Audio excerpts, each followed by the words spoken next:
surat Al-Baqarah ayat 200. Mau bantu? Enggak. Karena orang-orang di sini tidak keluar kemana-mana.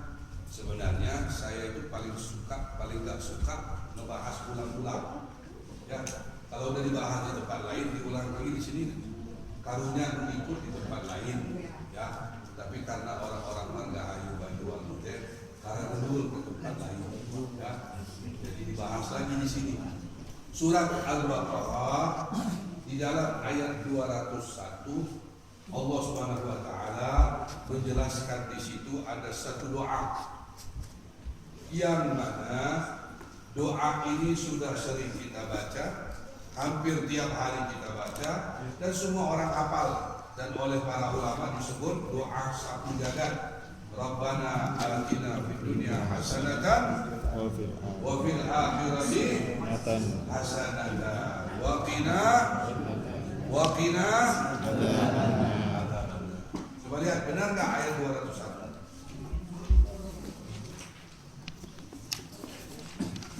Supaya kita lebih nyaman, lebih khusyuk, lebih menghayati, lebih mendalam jiwa kita ketika membaca doa ini, karena kita sudah ngerti di dalam doa ini ada apa, ada rahasia apa, kenapa doa ini disebut sebagai doa sapu jagat, apa kelebihan dan kemuliaannya.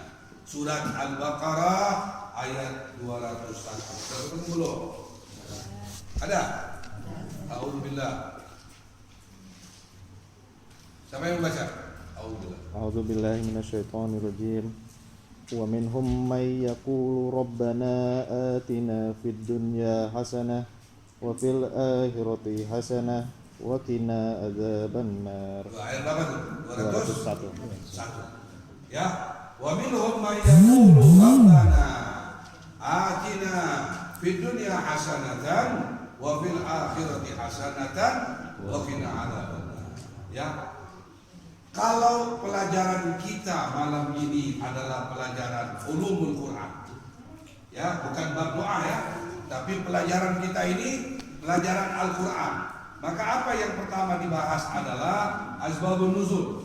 Kenapa ayat ini diturunkan oleh Allah? Disebut pelajarannya ulumul Quran, mempelajari Al-Quran dari aspek apa dulu? Dari aspek asbabun nuzul. Kenapa ayat ini diturunkan oleh Allah? Di mana diturunkan oleh Allah? Alasannya apa Allah turunkan ayat ini? Karena Rasulullah SAW menyatakan bahwa tidak ada satupun ayat Allah yang diturunkan kecuali pasti aku tahu kenapa diturunkan, di mana diturunkan, kapan diturunkan. Jadi ayat ini turun pasti ada alasan dan sebab. Tidak ada ayat yang turun begitu aja. Gak ada. Semua ayat dalam Al-Quran 6.000 ayat turunnya itu ada alasan dan ceritanya. Pelajarannya adalah asbabun nuzul. Kenapa ayat ini diturunkan? Nah, kalau pelajarannya asbabun nuzul, maka ayat ini harus dilihat dari ayat 195. Gak boleh satu itu aja, tapi dilihatnya dari ayat 195. A'udzubillah. A'udzubillahi minasyaitonirrajim. A'udzubillahi minasyaitonirrajim. Wa anfiqu fi sabilillah. 196. Wa atimmul hajja wal umrata lillah. Mulai dari situ ya. Mulai dari situ. Dari ayat 196 sampai ayat 203. Ini satu paket. Ya. Artinya apa? Supaya jangan sampai ada orang muslim belajar bahasa Arabnya Al-Quran, diterjemahkan ke bahasa Indonesia, merasa udah ngerti. Gak bisa. Quran tidak begitu. Quran ini bahasa Arabnya ada yang diterjemahkan oleh bahasa Arab lagi. Satu, ada ayat Al-Quran dibahas oleh ayat Al-Quran lagi. Ada ayat Al-Quran dijabarkan oleh hadis sebelum pendapat ulama tentang ayat tersebut. Jadi ayat ini diturunkan Allah satu paket. dari ayat 196 sampai 203 atau 202, yaitu asbabun nuzulnya adalah ayat ini diturunkan, Allah menegur, Allah ingin memberikan pendidikan, membimbing dan menuntun orang-orang Arab sebelum ayat ini turun. Kalau sudah melaksanakan ibadah haji, sudah dari Arafah pergi Mina, di Mina itu kalau sudah selesai hajinya, mereka sudah suka ngumpul, ngobrol-ngobrol mereka ini, karena haji sudah selesai. Ngobrol ke naon, ngobrol ke kakek nenek moyangnya, ngobrol ke karuhun-karuhunnya, leluhurnya yang pada sukses dan berhasil, yang ada kaya dengan kekayaannya, yang ada dimuliakan dengan kedudukannya, yang ada berkuasa dengan kejabatannya. Mereka pada ngobrol. Itu adalah kebiasaan orang-orang Arab sebelumnya, sebelum ayat itu. Allah Subhanahu wa taala kemudian memberitahu, "Idza afattum min Arafatin." Lain kali kalau udah selesai melaksanakan ibadah haji, mending dipakai zikir, dipakai doa, jangan dipakai ngobrol-ngobrol, rugi. Nah, teguran dari Allah. Jadi kenapa ayat Rabbana atina fid dunya hasanah itu diturunkan Allah? Karena Allah beritahu. Apa yang Allah beritahu? Wa minhum may yaqulu Rabbana atina fid dunya wa ma lahum. Ayat 200. Auzubillah. 200. Ayat 200. A'udzu billahi minasyaitonir rajim. Fa idza qadaytum manasikakum fadhkurullaha. Ayat berapa tuh? 200. Terus Fadhkurullaha ka dzikrikum aba'akum aw ashadda dzikran. Terus Faminan nasi may yaqulu rabbana atina fid dunya wa ma lahu fil akhirah min. ayat berapa tuh? 200. Dalam ayat 200 tidak ada Rabbana atina fid dunya hasanatan, enggak ada. Wa minhum wa minan nasi may yaqulu Rabbana atina fid dunya wa ma lahum fil akhirati min khalaq. Tidak ada hasanah sih. Ya, mereka ngobrol-ngobrolkan dunia. Kata Allah, ngapain ngobrolkan dunia? Mending ngobrolkan akhirat. Mending berdoa dan berzikir. Lagian kalau mendapatkan dunia dan dunianya tidak hasanah, tidak akan membawa hasanah di akhirat. Jadi percuma kata Allah. Itulah teguran dari Allah. Kenapa ayat ini diturunkan Allah? Teguran dari Allah atas kebiasaan orang-orang Arab yang suka duduk-duduk ngumpul ngobrol sesudah haji, ngobrolkan kakek nenek moyangnya, ngobrolkan karuhun dan leluhurnya tentang kekayaan dan keduniaannya. Kata Allah, percuma kalau dunia itu tidak hasanah. Satu. Ya, jadi kalau pelajarannya asbabun nuzul, ngambilnya 196 sampai 202 atau 203. Satu. Yang keduanya, kalau pelajarannya adalah uslubul lughah, kaidah bahasa yang dipakai oleh Allah. Quran bahasanya bahasa istimewa. Quran bahasa-bahasa syair, bahasa mulia, bahasa pilihan. Tidak bahasa Arab yang dipakai oleh mereka sehari-hari. Itu disebut uslubul lughah. Berisik. Paling nggak bisa saya. Berisik. Jadi Allah Subhanahu wa taala menjelaskan uslubul lughah, gaya bahasanya. Bahasa Allah memang bahasa Arab di Quran, tapi tidak bahasa Arab yang dipakai oleh orang-orang Arab sehari-hari. Beda lagi. Nah, bagaimana? Kalau ayatnya menyatakan Rabbana atina fid dunya hasanatan. Orang Arab kalau ngomong Rabbana atina hasanatan fid dunya. Balik. Nah, itu bedanya. Orang Arab kalau ngomong Rabbana atina hasanatan fid dunya wa atina hasanatan fil akhirah. Nah, tapi ayat Allah kan kebalik. Rabbana atina fid dunya hasanatan. Nah, itu disebut pelajaran apa? Uslubul lughah. Gaya bahasanya Allah tidak sama dengan gaya bahasanya orang-orang Arab. Karena apa? Kalau orang Arab bilang Rabbana atina hasanatan fid dunya, ya Allah berikanlah kepada kami kebaikan dunia. Allah bilang tak, berikanlah kami dunia yang hasanah. Bukan hasanahnya di dunia, dunianya hasanah, beda ya. Satu. Dan Allah tidak mengulang wa atina fil akhirati hasanah. Enggak ada kan? Rabbana atina fid dunya hasanatan, langsung wa fil akhirati. Tidak ada Rabbana atina fid dunya hasanatan wa atina fil akhirati hasanatan. Enggak kan? Tidak diulang. Ya, di dalam bahasa Arab yang disebut kalau mengulang-ulang kalimat dan bicara yang tidak penting itu disebut fudul, berlebihan dalam berbicara. Quran tidak berlebihan dalam bicara. Cukup atina fid dunya hasanah. Tidak usah diulang lagi wa atina fil akhirati hasanah. Satu, uslubul lughah. Yang ketiganya, kalau dibicarakan mufradatul kalimah, bahasa Arab diterjemahkan oleh bahasa Arab lagi. Apa oleh para ulama tafsir Quran? Hasanatan itu adalah satu kebaikan. Ya Allah, jadikanlah dunia satu kebaikan. Padahal dunia ini banyak sekali nikmat Allah, banyak sekali karunia dan pemberian Allah. Kita hanya mengharap dari sekian banyak yang Allah berikan kepada kita, satu dijadikan hasanah dunia, supaya dengan satu ini kita bisa dapat hasanah akhirat. Gak perlu banyak-banyak. Itu mufradatul kalimah. Hasanatan bermakna satu kebaikan. Kita tidak minta kepada Allah kata jamak, Rabbana atina fid dunya al hasanat. Enggak, tidak pakai jamak. Ya, hasanatan satu kebaikan.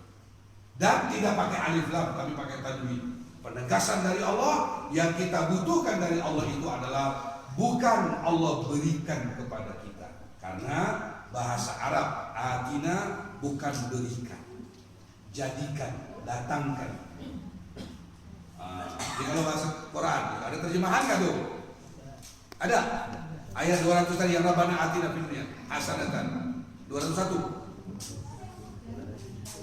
201 atau 200? Rabbana atina fid dunya hasanatan. 201. Nah, Rabbana atina fid dunya artinya, Wahai Tuhan kami, berilah kami di dunia kebaikan dan di akhirat berilah. Nah, harusnya bukan berilah, ya. Karena kalau bahasa Arab beri itu atina, bukan atina.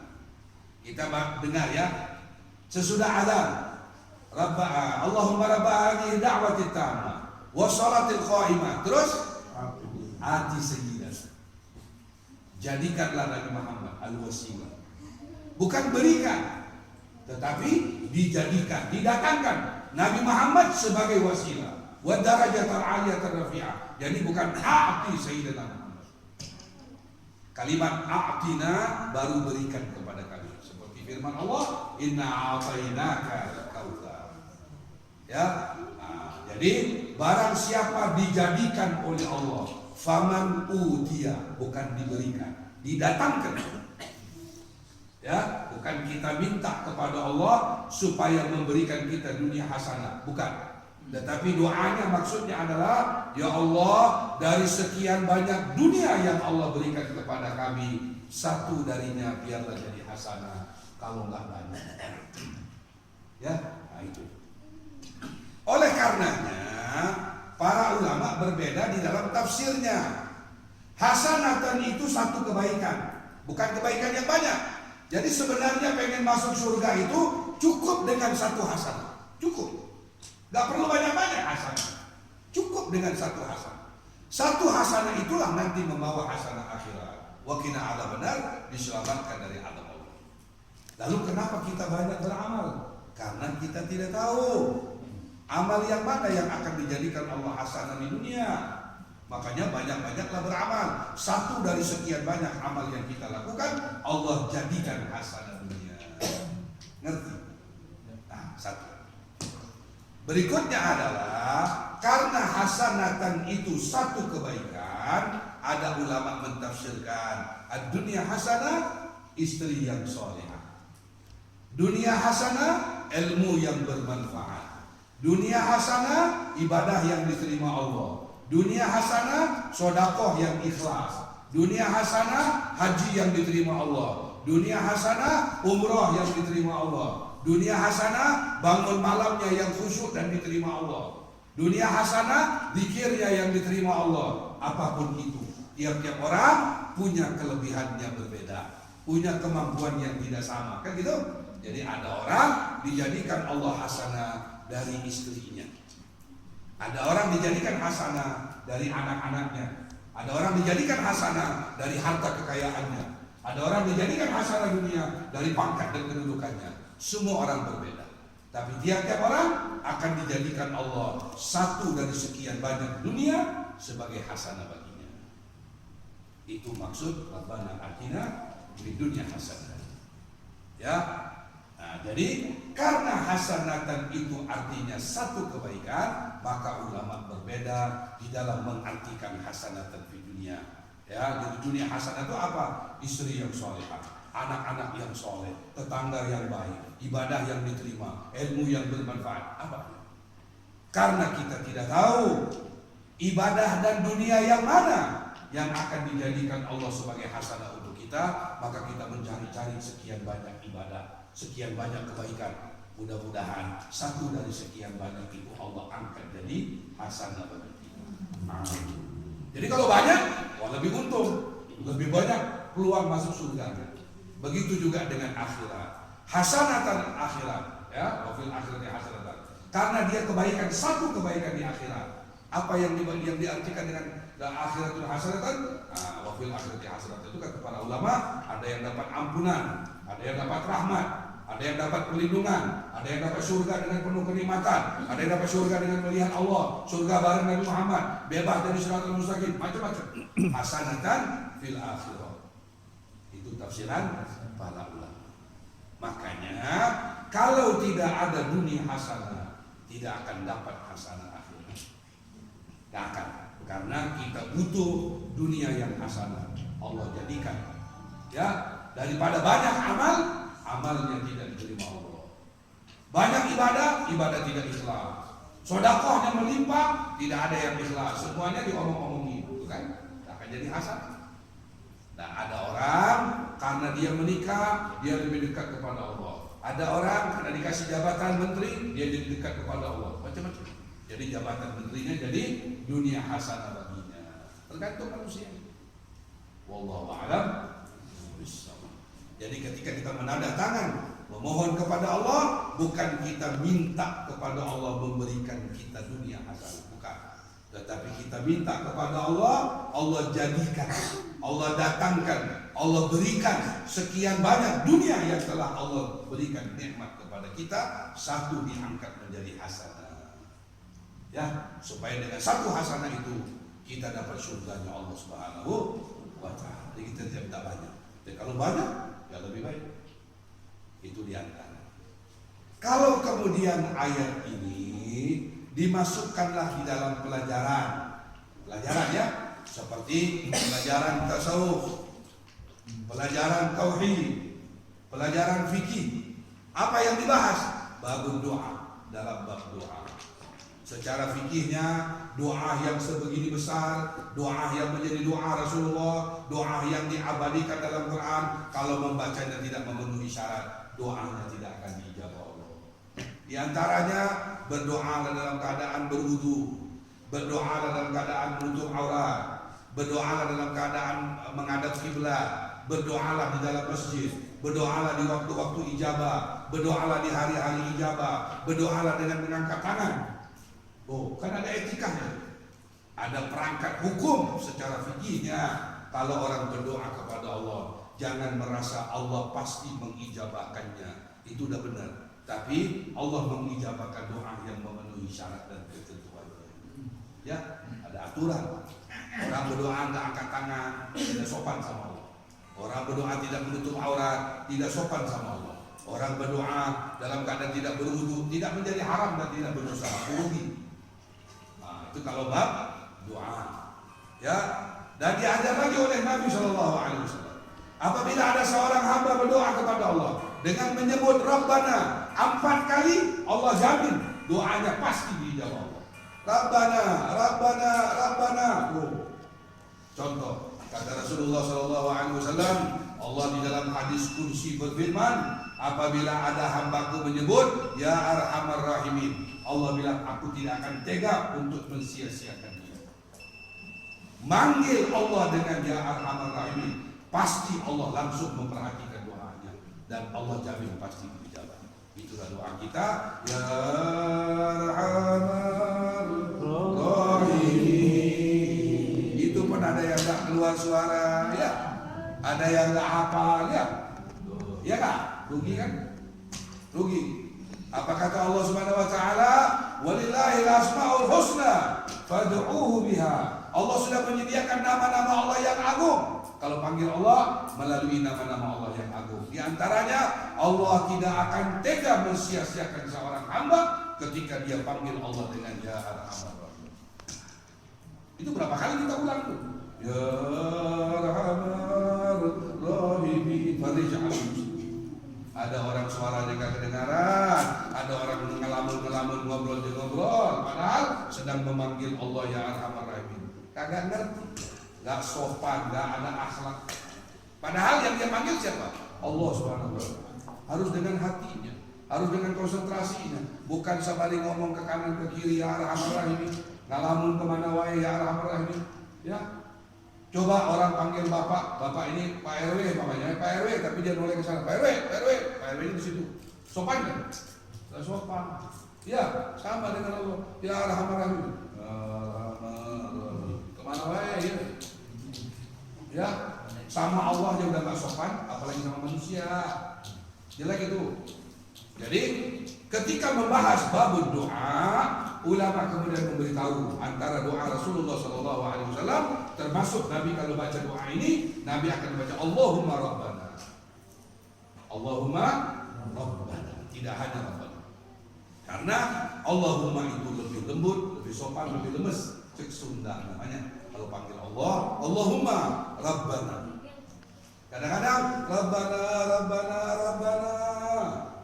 Kalau biasa dengar Rabbana ya Rabbana zalamna anfusana wa illam taghfir lana wa tarhamna lanakunanna minal khasirin.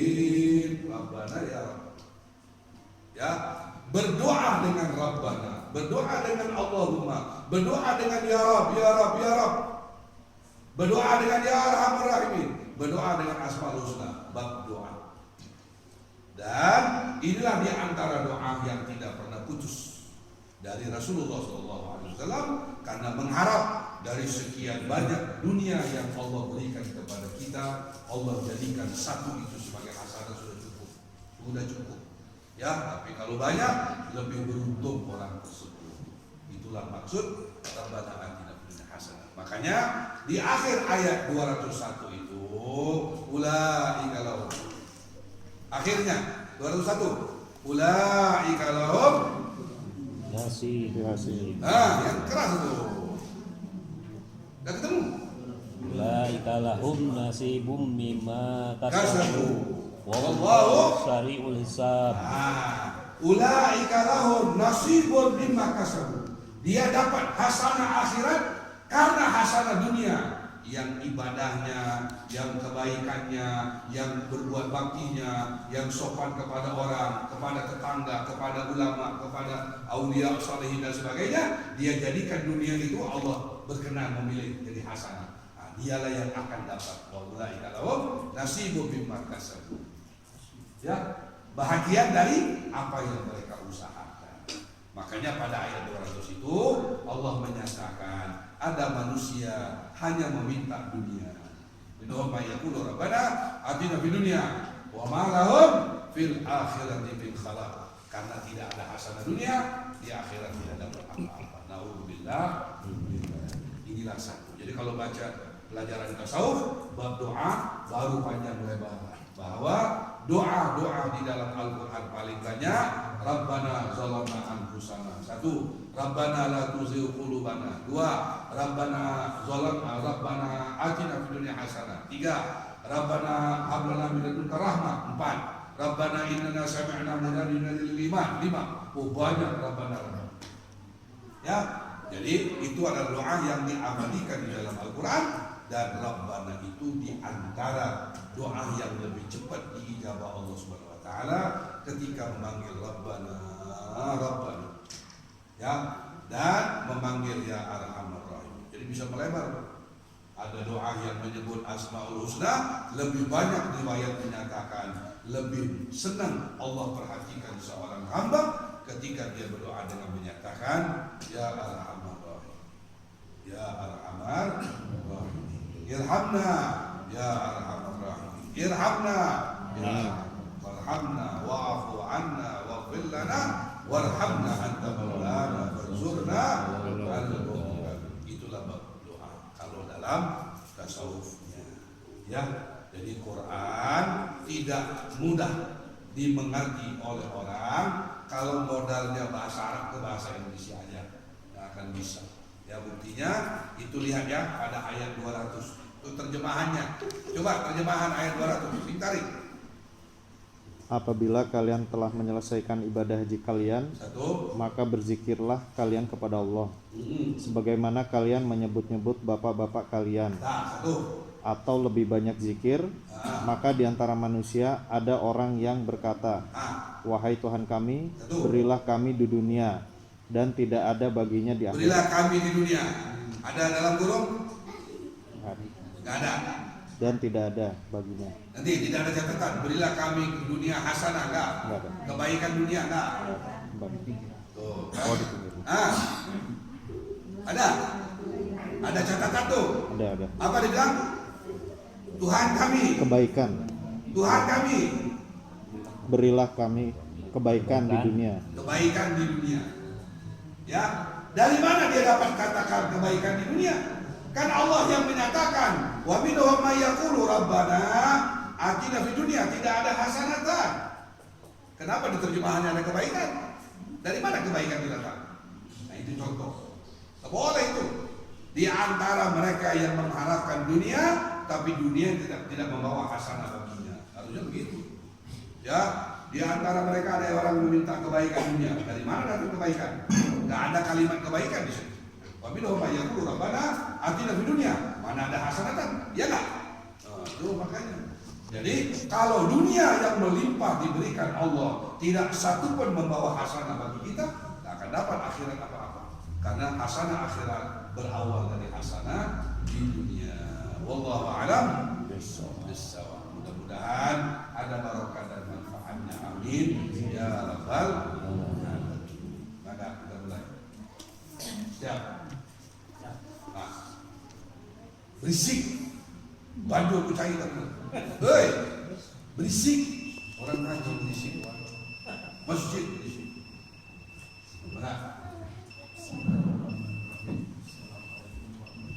Waalaikumsalam warahmatullahi wabarakatuh. Dalam ayat lain, dengan doa pengasihan dan penyayang Allah Subhanahu wa taala berfirman, "Wasta'inu bis-sabri was-salat." Wasta'inu bis-sabri was-salat. Innaha lakabiratun illa 'alal khashi'in. Yang ingin saya tanyakan, kriteria khusyuk sehingga kita akan menunjukkan bahwa itu adalah sulit kecuali bagi orang yang khusyuk. Betul. Bagaimana kriteria khusyuk itu dan bagaimana kriteria sabar dalam hal ini sehingga kita bisa mendapatkan pertolongan Allah. Bagaimana? Pertolongan Allah yang kita dapat. Ya. Dengan cara khusyuk dan sabar. Ya, wasta'inu bis-sabri was-salat. Baik. Itu kira-kira adanya di mana? Surat Al-Baqarah. Ya, ayat berapa? Saya cari-cari. Cari. Wasta'inu bis-sabri was-salat. Wa innaha lakabiratun illa 'alal khashi'in. Jangan di situ aja. Kalau memahami ayat, jangan di situ pokoknya. Wa innaha lakabiratun illa 'alal khashi'in alladzina yazunnuna annahum mulaqu rabbihim wa annahum ilaihi raji'un. Bapak kalau nanya kriteria orang yang khusyuk, itu ayatnya dijawab oleh Allah langsung. Contoh ya, yudillu bihi katsiran wa yahdi bihi katsiran wa ma yudillu bihi illa al-fasiqin. Ini fasik itu siapa? Alladzina yaquduna 'ahdallahi bi ba'di mitsaqi. Dijawab langsung. Jadi pertanyaan Bapak, Allah dulu yang jawab. Kriteria seperti apa orang dimasukkan sebagai orang yang khusyuk? Kan gitu? Saya termasuk orang khusyuk nggak? Jawabannya kata Allah, alladzina yazunnuna annahum mulaqu rabbihim wa annahum ilaihi raji'un. Orang yang hidupnya 24 jam, hati dan pikirnya ingat mati, ingat mati, ingat mati. Ini orang khusyuk. Siapa orang khusyuk? Orang yang hati dan pikirannya yakin dengan sesungguhnya saya bisa mati sebentar lagi, saya bisa meninggal malam ini, saya bisa meninggal sejam lagi, saya pasti meninggal besok. Ini orang khusyuk. Nah, jadi kita tahu sekarang kita termasuk orang khusyuk kan? Enggak. Ya enggak. Kenapa kita bilang enggak? Kapan kita ingat mati? Enggak ada. Kita malah doanya panjang umur terus. Ya, nggak ada. Ya Allah, kalau saya akan meninggal malam ini, saya ridho dan ikhlas. Ya Allah, berikan saya husnul khatimah. Dan nggak ada. Ya Allah, panjangkan umur. Oh, saya panjang umur. Terus ada yang hidup 200 tahun. Oh, atau anggap 400 tahun. Atau musikan Nabi Allah Nuh 900 tahun. Sok atau 900 tahun. Ya, jadi jawaban dari Allah dulu. Siapa orang-orang yang khusyuk? Orang-orang yang di dalam hati dan pikirannya annahum mulaqu rabbihim. Besok atau sekarang dia pasti akan ketemu Allah dan akan berdiri di padang mahsyar. Bahasa sederhananya orang yang ingat mati. Kalau tidak ada ingatan kepada mati, dia tidak termasuk orang yang khusyuk. Lalu ada orang bilang, oh saya mah ingat mati. Tidak bisa. Ingat mati itu nggak pakai ngomong, pakai bukti. Kata Rasul Shallallahu Alaihi Wasallam, Allah Subhanahu Wa Taala di dalam hadis kursi berfirman, aku heran dengan seorang yang yakin terhadap mati katanya, tapi tetap tidak sempurna ibadahnya. Aku heran dengan orang yang yakin terhadap mati katanya, tapi tetap tertawa-tawa dan santai hidup dunianya. Aku heran dengan orang yang yakin dengan mati katanya dia yakin, tapi masih mengejar-kejar dunia. Di mana? Ya, mati itu benar? Benar. Kullu nafsin. Apa arti dha'iqatun? Dha'iqatun merasakan. Apa yang akan dirasakan? Sakratul maut, bukan mautnya. Kullu nafsin dha'iq. Dha'iq itu akan merasakan. Apa yang dirasakan? Sakratul maut. Mati nggak perlu dirasakan. Mati aja udah mati, rasa apa? Nggak rasa, udah mati. Yang dirasakan apa? Sakratul maut, pasca maut. Jadi makanya ayatnya kullu nafsin dha'iqatul maut. Ada orang merasakan mati pesawat meledak, ada orang merasakan mati gedung runtuh, ada orang merasakan mati tsunami, ada orang merasakan mati ketimpuk bis. Benar? Yang penting dia harus mati dengan cara dia merasakannya. Gak ada orang mati tidak ada merasakan sakratul maut.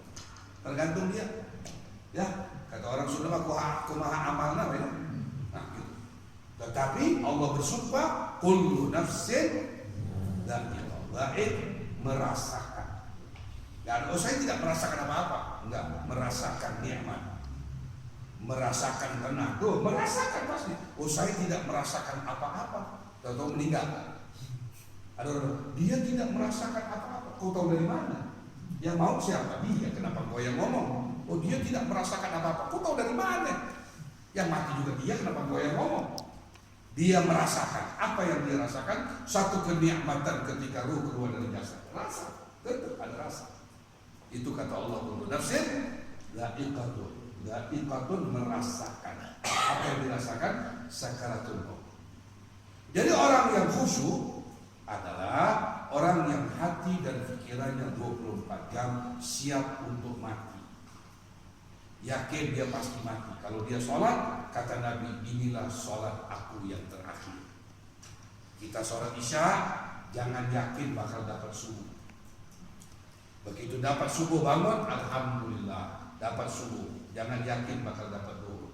Sempurnakan subuh itu dengan baik, karena gak ada kesempatan untuk zuhur. Itu orang khusyuk. Ya, nah, itu ayatnya. Kalau kemudian Rasul Shallallahu Alaihi Wasallam meninggalkan kepada kita beberapa kesempatan lain, peluang lain, karena Nabi Muhammad Shallallahu Alaihi Wasallam wa ma arsalnaka illa rahmatan, Nabi yang membawa rahmat. Apa rahmatnya? Kita kemudian belajar siapa orang yang khusyuk.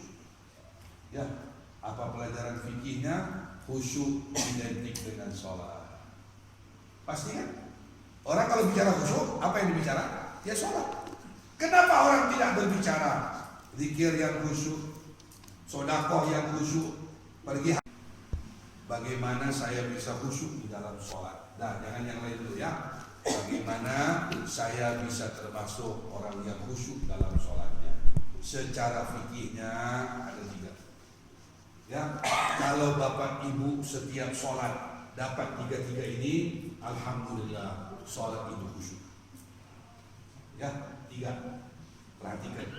Dan ini banyak orang gagal. Banyak orang gagal secara fikih. Pertama, orang yang sholat dari mulai angkat takbir sampai memberi salam, matanya hanya di tempat sujud. Jadi dia berdiri, dia sholat, ya Allahu Akbar, udah situ aja. Matanya nggak ada kemana-mana. Sampai dia beri salam, matanya di situ aja. Kita kecoa aja dilihat, cicak di dinding dilihat, kaligrafi diperhatiin, kaos di depan orang kita, orang depan kita sholat pakai kaos diperhatiin, dibaca. Ya, secara fikihnya orang yang khusyuk di dalam sholatnya, pertama dari mulai dia Allahu Akbar, matanya di tempat sujud sampai dia beri salam, gak ada kemana-mana, situ aja, udah khusyuk. Insya Allah gagal. Ya, kadang kita udah enak-enak, tiba-tiba. Contoh, Rasul Shallallahu Alaihi Wasallam suatu ketika dihadiahkan cincin, ya cincin. Dan Nabi senang, Rasulullah senang, cincinnya bagus. Hati yang lalai. Kata Imam Al-Ghazali, al-qalbul ghafil la yafham ma yaqra. Yang termasuk lalai, tidak mengerti apa yang dia baca. Lalai, tak akan khusyuk. Paham kan? Kita baca di dalam salat. Rabbir firli warhamni wajburni warfa'ni warzuqni wahdini wa'afini wa'afini. Lalu ada orang tanya, eta artinya naon teuing lah tong nanya, yang penting baca kan? Ngapain dibaca kalau nggak ngerti? Baca yang kita ngerti dong. Apa yang kita ngerti? Rabbir firli warhamni. Allah ampuni aku dan rahmati aku. Sudah, wajburni itu naon? Teuing lah. Jadi jebur lah. Jebur ke kali. Kejebur ke kali. Ya Allah. Ya, dan nggak ngerti jangan baca dong. Ya, supaya tidak termasuk lalai. Orang yang lalai dalam sholat itu adalah orang yang tidak mengerti apa yang dia baca. Jadi bacalah apa yang kita ngerti. Kita rukuk subhanallahil azim wa bihamdi. Orang tanya apa subhanallahil azim? Dan tertera makmum baca. Coba astagfirullahaladzim. Ya Allah ampuni saya. Udah baca itu. Yang kita ngerti aja yang kita baca. Boleh nggak ada? Oh, ya. Daripada tahu burung kakak tua, tahu burung kakak tua tahu? Nah, bisa ngomong? Ngerti nggak dia apa yang dia ngomong? Nggak ngerti, kayak ke sekolah, sama sama kita. Cuma kita tetangganya kakak tua. Benar. Namun bedanya orang di kakak tua bisa ngomong, baru kita ngerti. Jelas gitu. Oleh karenanya, menurut ulama fikihnya wajib memahami Fatihah dan tahiyat. Karena dua ini adalah rukun di dalam sholat, nggak boleh enggak. Fatihah harus ngerti, tahiyat harus ngerti, karena ini wajib dibaca. Kalau nggak ngerti, lalai nanti. Nah, begitu. Ya, makanya karena menyadari kita banyak kelalaian, menyadari banyak bacaan yang kita nggak ngerti, sholatlah berjamaah. Ya, kenapa sholat berjamaah? Dah saya majal mamodo. Saya melobang kalamun, saya kepikiran kemana wae, sholatlah berjamaah. Ketutup semua kekurangan kita karena berjamaah. Ya, orang pintar tuh begitu. Kenapa sholat berjamaah? dah sholat sorangannya tentu bener. Ya, kenapa sholat berjamaah? Dah sholat sendiri mah kemana wae? Ya, udah paham lah, kita udah tahu diri. Saya mah sholat sorangan. Jangankan khusyuk, Fatihah oke bacanya balelong, tahiyat oke bacanya itu benar. Tapi ada orang merasa dia benar, merasa dia bisa khusyuk, maka sholat sorangan. Sholat sendiri satu pahala, berbuat satu kesalahan satu dikurangin satu. Pahala dari mana? Habis. Masih penting. Sholat 1 rakaat, 4 rakaat dapat 1 pahala. Satu sholat itu 1 pahala, salahnya ada 5, hutang berapa? Sholat ada hutang kan? Mendingan sholat berjamaah. Begitu sholat berjamaah dikurangi 20 dengan segala kesalahan. Masih ada sisa? Ada 7. Lumayan. Orang berilmu. Ya, jangan merasa sok bisa, sok yakin, jangan. Mending kita merendah. Saya mau mending sholat berjamaah. Walaupun cuma 2 orang anak dan saya mau boga kekurangan. Ya, ngalamun kemana wae kalau sholat berjamaah ketutup deh.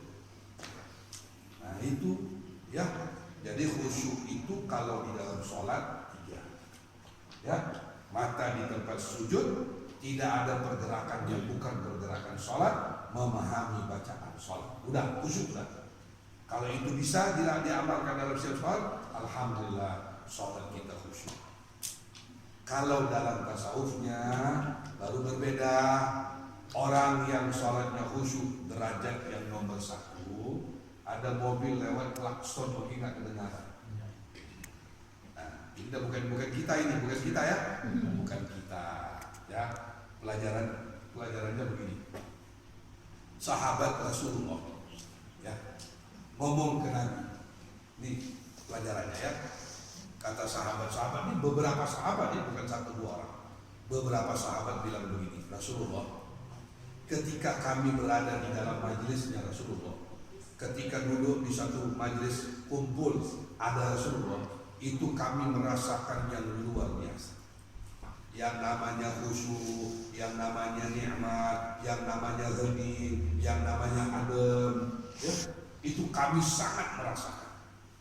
Tapi cuma di dalam majelisnya ada Rasulullah doang.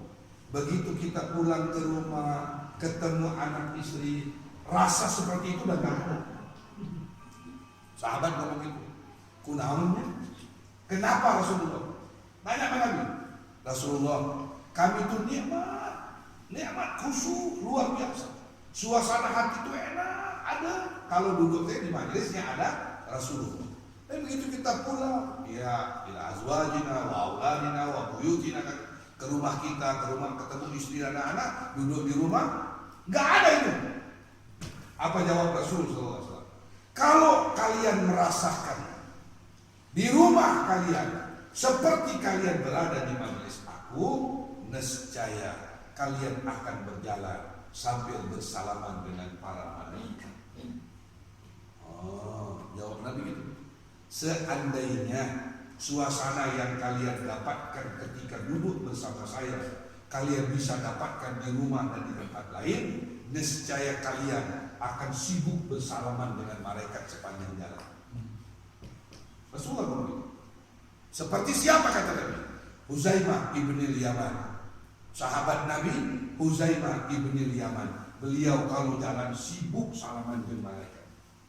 Apa dia bilang, ya Rasulullah, fa inni sami'tu, saya mendengar terus salam dari malaikat. Assalamualaikum Huzaimah, assalamualaikum Huzaimah. Malaikat kupingnya jelas dan dia jawab salam. Sibuk dia salaman dengan malaikat. Huzaimah ibn Yaman, seorang sahabat Nabi yang sangat dimuliakan oleh Allah dan Rasulullah sayang. Itulah khusyuk. Itulah khusyuk. Kalau hati ini sudah berada bersama Allah, hati ini sudah ingatkan ingin bertemu Allah, mulaqu rabbihim, akan bertemu Allah, akan berkumpul di hadapan Allah, ingat akhirat, ingat mati. Udah, malaikat lewat kelihatan. Sampai ya, pagi ini saya dapat SMS dari Saudi, ya, orang Saudi. Nanya, Ustaz, saya pernah dengar suatu hadis kursi tentang ini. Apa sebenarnya bunyi hadisnya? Saya jelaskan. Ya, kata Allah, sesungguhnya ma wasa'al ardi walas sama, tidak cukup luas bagiku langit dan bumi. Innama wasa'ani, sesungguhnya yang sangat luas bagiku qalbunya orang yang beriman. Allah ngomong, bagi Allah qalbunya orang beriman lebih luas dari langit dan bumi. Ma wasa'anil ardi walas sama, innama wasa'ani qalbu 'abdil mu'min. Allah ngomong, sesungguhnya langit dan bumi tidak cukup luas bagiku, tapi yang sangat luas bagiku qalbunya orang yang beriman. Jadi khusyuknya di mana? Di qalbu. Hati kita udah penuh dengan dunia. Bagaimana mendapat Allah? Alhamdulillah. Wallahu a'lam. Terakhir, ini 3 tadi bab sholat ya. Terakhir, orang yang bersungguh-sungguh ingin mencapai kedudukan khusyuk tidak hanya dalam sholat, tetapi dalam zikir, dalam duduk di majelis ilmu, ya, dalam bangun malamnya, dalam sodakohnya, dalam baca Qur'annya, apa aja. Kalau pengen mendapatkan khusyuk, yang pertama yang harus kita perangi adalah makan dan minum. Makan dan belajar jadi orang lapar. Belajar jadi orang lapar. Sebentar-sebentar nyemil, sebentar-sebentar nyemil jelek. Kolbunya akan gelap, kolbunya akan ketutup, kolbunya akan mati, kolbunya akan lalai. Orang yang lapar, kolbunya yang akan dibuka oleh Allah. Gak percaya? Nanya sama bapak. Kalau udah lapar, kalau udah kenyang, jawabannya ngantuk. Benar? Iya. Itu contoh sederhana. Kalau udah kenyang, berikutnya adalah tidur. Tidur. Oh, saya harus kenyang untuk khusyuk dalam tahajud. Bohong. Saya mau kenyang supaya enak tidur. Orang bangun malam, lapar, bangun malam. Apakah dia tahajud atau makan dulu? Makan dulu. Udah makan, tahajudnya nggak bisa, dia malas. Udah kayak orang itu misalnya. Alhamdulillah. Barang siapa yang bersungguh-sungguh ingin melihat Allah yang ada di dalam hatinya, ingin memberikan tempat bagi Allah dalam hatinya, ingin menghadirkan Allah dalam hatinya, ingin khusyuk dalam segala hal, yang pertama yang harus diperjuangkan, diperangi adalah makan dan minumnya. Nomor 1. Ya, barulah yang kedua kata Rasulullah, kurangin makan, kurangin tidur, kurangin ngobrol, kurangin ketawa, hatinya akan hidup, khusyuk akan datang. Ya, Nabi pesan, kurangin makan, kurangin tidur, kurangin ngobrol, kurangin ketawa. Cukup. Kalau nggak dikurangin, pasti kurang aja. Wallahu a'lam. Segitu. Satu lagi. Ibu. Siap. Assalamualaikum warahmatullahi wabarakatuh. Waalaikumsalam. Pak Ustaz, di dalam pelaksanaan sholat, khususnya untuk kaum muslimah memakai mukena ya dalam sholat ini. Kemudian saya melihat di Masjidil Haram ini ya, di Masjidil Nabawi, banyak yang melaksanakan sholat ini tidak memakai mukena ya. Yang hanya memakai mukena itu hanya muslimah dari Asia Tenggara, dari Indonesia, dari Malaysia, dari Filipina. Nah, betul. Pertanyaannya, bolehkah sholat untuk muslimah ya memakai hijabber yang menutup aurat tapi tidak pakai mukena? Betul. Betul. Kemudian pertanyaan yang kedua, apabila kita melayat jenazah yang meninggal ya, dan terus ikut memakamkannya, banyak di antara kita ini yang memakai baju hitam, serba hitam, ya kacamata hitam, Layan orang meninggal. ya, dan memakamkannya. Nah, bagaimana itu kalau saya lihat itu hitam itu dari non muslim gitu kelihatannya. Nah, pertanyaannya, pakaian apa yang harus kita pakai untuk melayat atau mengantarkan jenazah untuk kita orang muslim? Betul. Sekian, terima kasih. Wassalamualaikum warahmatullahi Assalamualaikum. Pertama, ibu-ibu yang harus belajar. Mukena ini satu dari model pakaian yang menyebutnya menutup aurat. Ya, harusnya ada ibu-ibu dimikir, kenapa ya nggak ada orang pakai mukena pergi pasar? Karena ya, kenapa ya nggak ada muslimah pakai mukena ke undangan? Nggak ada ya? Kenapa ya nggak ada muslimah? Kan pengajiannya di Masjid Agung, tapi pakai mukenanya dari baju biru, pakai mukena di Masjid Agung. Pengajian di mana? Di Masjid Agung, tapi pakai mukena. Nggak ada kan? Tetapi alhamdulillah Allah Subhanahu wa taala dengan maha rahmatnya memberikan sedikit ilmu kepada beberapa desainer, ada namanya syar'i. Berlapis-lapis kayak mukena, benar nggak? Kalau dipakai mukena begini, insya Allah disangkanya bangun dari kuburan. Jadi Bapak Ibu, pelajaran pertama, mukena ini satu dari model pakaian yang diilhamkan menutup aurat, cuman dipakainya untuk sholat. Padahal Imam Asy-Syafi'i menyatakan bahwa aurat seorang muslimah di dalam sholat dan di luar sholat sama. Di dalam sholat yang boleh kelihatan cuma wajah dan telapak tangannya, di luar sholat pun begitu. Dan cuman belum ada muslimah pakai mukena ke pasar. Yang sudah ada pakai baju gumbrang, pakai kerudung yang sampai ke pinggang. Ke pasar sudah ada, ke mall sudah ada, ya, ke rumah-rumah makan sudah ada, ke Pangandaran sudah ada, ke Ancol sudah ada. Dia pakai gumbrang-gumbrang bawa anak-anak yang pakai cadar duduk di pinggir laut. Sudah ada, tapi belum ada yang pakai mukena. Kata teman saya, mukena, muka nggak peduli. Ya, mukena, muka nggak peduli.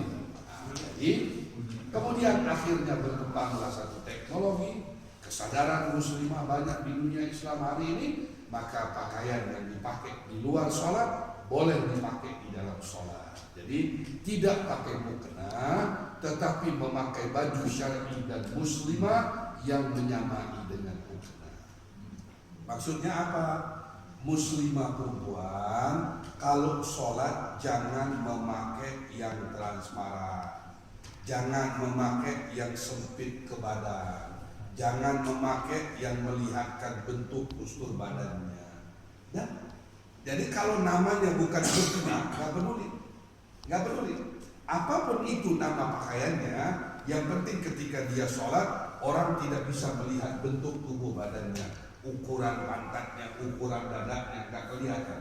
Nah ini muslimah dulu, ini muslimah dulu.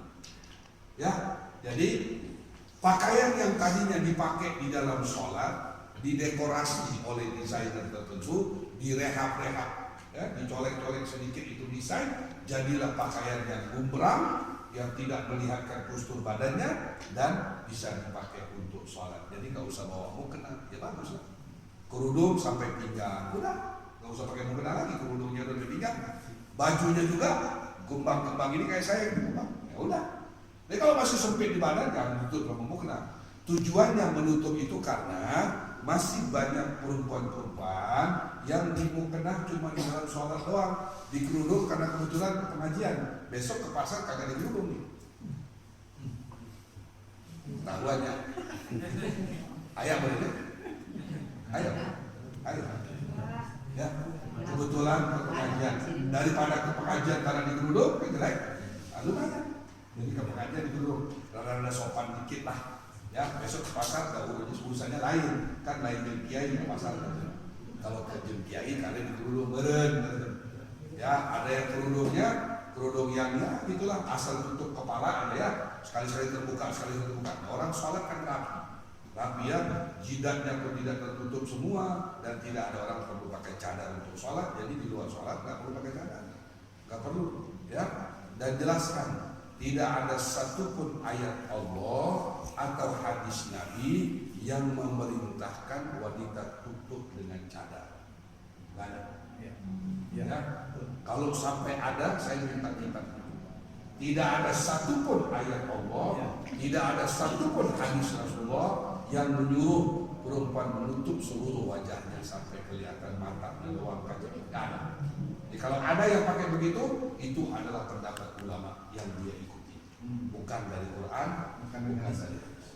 Ya, jadi mukena dipakai dalam sholat, bisa dipakai di luar sholat. Nah, supaya tidak campur memakai mukena di luar sholat, hari ini sudah banyak model-model baru yang disebut syar'i, ya, jadi bumerang-bumerang ditutup semuanya, sholat udah bisa pakai itu aja langsung, boleh, tidak ada masalah selama memenuhi syarat, tidak transparan, ya, tidak melihatkan bentuk tubuh badannya, boleh dipakai untuk sholat walau bukan mukena, ya.